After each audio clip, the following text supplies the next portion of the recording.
कृष्ण जनक होती मो झुआ भाई ये राधा जनक किए छाड़ जहाँ भी हो जथरावणस्य मंददरी हस हस हस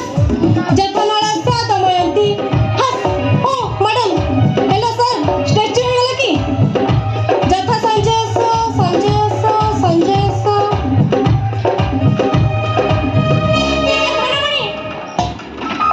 सीमा देखो ना खाई बोला पचार पचार माने मो माने कौन शिखा ये हूँ मो सानबली सीमा नमस्कार इस कोडी थोइबी अच्छा मो तो मोर सानो हेबी बरं तमे मते नमस्कार न करी मो तमको भाउज नमस्कार भाउज मो केतबे तुम भाउज हेबी बिलेई बुझी आखी बुझी बुझी खिर पिउची आउ कौ कहूची जे तुम केही जानि पाउन हती भाई हाँ? एई प्रमे पाठटा नुआ नुआ ना पुराना सीमा देखिबे खाई बोला मारा खाई बोला हाउ जा भी हो हाँ तब दरखास्तटा मो पाखरे पड़ी साची माने ऊपर ऑफिस रे मंजूर हो अब जा जा हमर भी ऊपर मोले हाथ अछि बहुत कहू ना संजय बाबू हाँ? बापा घरे व्यस्त होते मस्त ठीक अछि चल चल तू तो नहीं तो घरे छाड़ दे चल धनमणि ठीक है सुन लो चलो कांको डाकुच कौन मो एते लाजे लाजे रहउछ आगु को आस अच्छा गोटे कथा पचरी रथिला कौन कौन कौन ओ भाई को एमिति की मोह चखै दै जे से पूरा जनता पिपुडी भले तो पछरे बुलुची सीमा देखिबे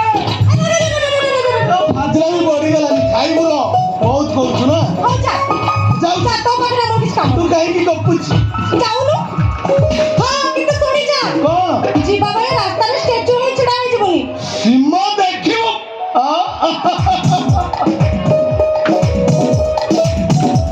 जा हो ए झियो केते पाप केते पुण्य करथिला जे मो छुआ भाई भले गोटे पिला पाइला ए साधु भाई तो कोन देखा जाउनी देखि खाली पाई देई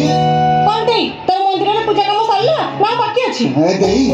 सानबाबू को सते तो छिया गला से छिया की तो मंडी मुंडा हां मोर भूल गला रागी गेलु की नहीं डाकिबी काई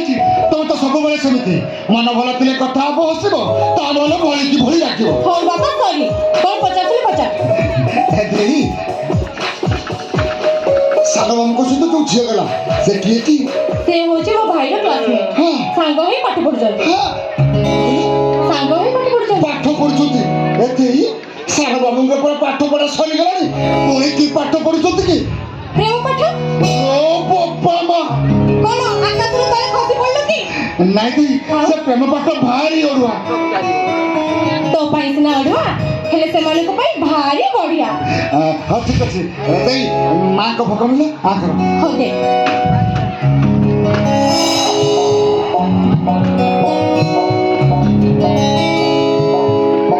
ହାତରେ କଣ ଦଉଛୁ ଯେ ଖୁଆଇ ଦଉନୁ ଆସୁନ ଆରେ ବଡ ଆଳ କର ହଉ ଚାଚା ଘରକୁ ଯିବା ଏ ଦେଇ ମାଙ୍କ ସିନ୍ଦୁର କଣ ମୁଣ୍ଡରେ ମାରିବନି ହଁ ଦେ ମାରିଦଉଛି ନାଇଁ ନାଇଁ ମୋ ହାତ ନାଲି ହେଇଯିବ ମୋ ଡ୍ରେସ୍ ଅସନା ହେଇଯିବ ହଁ ସାଧୁ ଭାଇ ଗୋଟେ କାମ କର ଦେବୀ ମାଙ୍କ ସିନ୍ଦୁର ତୁ ମୋ ମଥାରେ ମାରିଦେ ହଁ ନାଇଁ ନାଇଁ ତମକୁ ଯିଏ ବାହା ହବ ତମ ମୁଣ୍ଡରେ ସେଇ ହିଁ ସିନ୍ଦୁର ଦବ ଜାଣିଲି କି ତୁ ମତେ ଏଠି ବୁଝିବାକୁ ଚାଲି ଆସିଲୁ ଆରେ ସିଏ ହଉଛି ଦେବୀ ମାଙ୍କ ମନ୍ଦିର କୋଉ ବେଦୀ ମନ୍ଦିର ନୁହଁ ହଁ ଯେ କିନ୍ତୁ କଣ କିନ୍ତୁ ଓହୋ ତୁ ଭାବୁଛୁ କି ସେ ସିନ୍ଦୁର ମୋ ମଥାରେ ମାରିଦେଲେ ମୁଁ ତତେ ବାହା ହେଇଯିବି ବୋଲି ଆଉ ତମେ ସେମିତି କହୁନି ଦେଇ ତମେ ସେମିତି କହୁନି ତମେ ମୋ ମାଲିକର ଝିଅ ମାଲିକାଣୀ ନୁହଁ ମୋ ପାଇଁ ଠାକୁରାଣୀ ମୋ ମଥାରେ ସେ ସିନ୍ଦୁର ଲଗେଇ ଦେ ଠିକ ଅଛି ଚାଲ କଣ ଓ ଧନମଣି ତତେ କଣ ଶୁଭା ଯାଉନି ତୁ ତ କାହିଁକି ମୋ ମତେ ଜିଜିଆ ଏଠି ଯା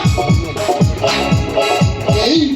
କଣ କହିଲେ ତମକୁ ମୁଁ ବୁଝେଇବି କିଛି ବୁଝିବା ଦରକାର ନାହିଁ ସେ ଦେବୀ ମାଙ୍କ ମନ୍ଦିର ମୋ ମଥାରେ ମାର ଆଉ ଚାଲ ଦେଇ ଆସୁନୁ ଆରେ ଆ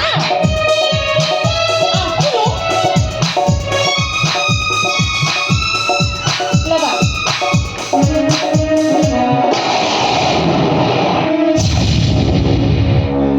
ଆଦୋ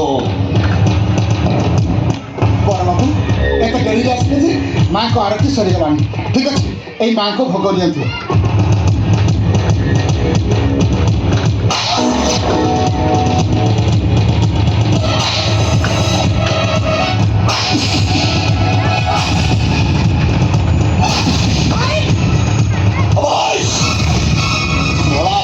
এই দণ্ড ধরিবকো হত বড়িদের ভাই তাই বড় বাবু ମୁଁ ଜାଣି ଶୁଣି କିଛି ଭୁଲ ভাই সরা সরা তো বড় চাকর পহি সমগ্র এই খানদানে তো নাটা ধরিବାକୁ চেষ্টা করছ হবে চাকর হিসাবে রহিବାକୁ চেষ্টা কর এই কথা ଭାଇ ସେ ଚାକର ହେଲେ ବି ଜଣେ ମଣିଷ ତା ମାନେ ନୁହଁ ଯେ ତମେ ତାକୁ ଏମିତି ଗୋରୁ ଗାଈ ଭଳିଆ କାଢି ସରା ଗୋଟେ ଚାକର ଆଉ କୁକୁର ଏମାନଙ୍କ ପାଇଁ ଗୋଟାଏ ଚାଳ ଆଉ ଗୋଟାଏ ଥାଳି ଗୋଟେ ଚାକର ପାଇଁ ତ ମନରେ ଏତେ ଦୟା ଦରଦ କଣ ପାଇଁ ଠିକ ସେଇ ପ୍ରଶ୍ନ ଯଦି ମୁଁ ତମକୁ ପଚାରେ କହିଲ ଭାଇ ଆମ ଘରେ ଯୋଉ ଚାକର ଆମ ଘରେ ଯୋଉ କୁକୁର ଲକି ଅଛି ତା ପ୍ରତି ତମ ମନରେ ଏତେ ଭଲ ପାଇବା କାହିଁକି ତମେ ଏତେ ତାକୁ ସବୁଦିନ ଦାମୀ ସାବୁନ ଲଗେଇ କାହିଁ ଗାଧେଇ ଦଉଛ କାହିଁ ଦାମୀ ଗାଡିରେ ବସେଇ ବୁଲେଇ ନଉଛ କାହିଁକି ତମ ବେଡରେ ତମ ପାଖରେ ଶୁଅଉଛ କହିପାରିବ ଯଦି କୁକୁର ପ୍ରତି ଗୋଟେ ମଣିଷର ଭଲ ପାଇବା ଏତେ ତାହେଲେ ସାଧୁ ଭାଇକୁ ଭଲ ପାଇବାର କ୍ଷତି କଣ କାହିଁକି କଥାଟା ବଢାଉଛ କାହିଁକି ତମେ ବଢାଉଛ ବଡ ବାବୁ କିଛି ଭୁଲ କଥା କହିଲେ ସେ ପରା କେତେ ପାଠ ପଢି ଡାକ୍ତର ହେଇଛନ୍ତି ଆଉ ମୁଁ ତ ଜଣେ ସାମାନ୍ୟ ଚାକର ହିଁ ସାମାଜିକ ନୀତି ନିୟମର ଶିକୁଳିକୁ ମୁଁ ଭାଙ୍ଗି ଦେଇଛି ତେଣୁ ଦଣ୍ଡ ପାଇବା ମୋର ଉଚିତ ତୁ ଚୁପ୍ କର ତୁ କଣ ଭୁଲ କରୁଛୁ କହିଲୁ ଆମ ସମ୍ପର୍କ କଣ ପାପ ସମ୍ପର୍କ ଭାଇ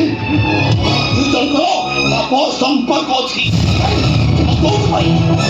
ସମସ୍ତ ଅଦାଲତରେ ମନ୍ଦିର ସଭାନରେ ଏ ଚାକର ସାଧୁ ସହିତ ତାର ପାପ ସମ୍ପର୍କ ଅଛି ଭାଇ ବଡ ବାବୁ ଏଇଙ୍କ ସହିତ ମୋର କିଛି ବି ପାପ ସମ୍ପର୍କ ନାହିଁ ଅଛି କାହିଁକି କଥାଟା ବଢାଉଛ କାହିଁକି ଜାଣି ଶୁଣି ମୋ ଦେହରେ କଳଙ୍କର ବୋଝଟାକୁ ଲଦି ଦଉଛ କି ଅପରାଧ କରିଛି ମୁଁ ତମ ନିକଟରେ ଦେଖ ସାଧୁ ଭାଇ ଏ ମନ୍ଦିର ବେଳରେ ଏତେ ଲୋକଙ୍କ ସାମ୍ନାରେ ଯଦି ତୋ ଚରିତ୍ରକୁ ନେଇ ମୋ ଉପରେ କଥା ଆସିଲା ତାହେଲେ ତତେ ମୁଁ ସତ ସତିକା ବାହା ଯିବାର ଅସୁବିଧା ମାଟି ଆଉ ଆକାଶର ଫରକ ନ ଜାଣି ମାଟିକୁ ଲୁଟିବାକୁ ଚେଷ୍ଟା କରନା ଆଉ ତାହେଲେ ପରିଣାମ କିଛି ଭଲ ହବନି ସୀମା ପରିଣାମଟା ମୁଁ ଭଲ ଭାବରେ ଜାଣିଛି ଭାଇ ତମେ ଯୋଉ ବାପର ପୁଅ ମୁଁ ବି ସେଇ ବାପର ଝିଅ ଏଇ ତାକୁ ଭଲ ହବ ନିଜ ଚରିତ୍ରକୁ ସଂଶୋଧନ କରିବାକୁ ଚେଷ୍ଟା କର ଆ ସାଧୁ ଭାଇ